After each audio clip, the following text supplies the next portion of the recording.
So the smaller solar panel is charging the battery, which is there behind, and the larger solar panel is directly charging that fridge.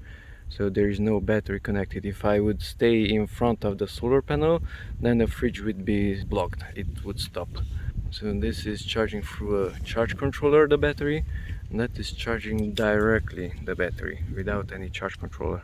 And in this way you simply don't care if the battery discharges because there is no battery connected. When there is sunshine, it's cooled. When there is no sunshine, then it's not cooled, but of course it's not heated either by the sun.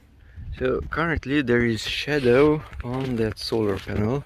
The lower side is covered almost entirely, and 4 volts is at the output of that regulator, which limits the voltage to 12 volts DC for the fridge. So there's no battery connected, so around 4 volts. And of course the fridge stopped. I mean, it's spinning at a very slow rate. Maybe you can see it. So it's still spinning at 4 volts.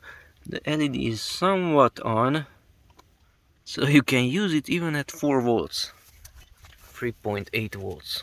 Now I should move it, let's say, back here so that it will have more sun, and then it should work better.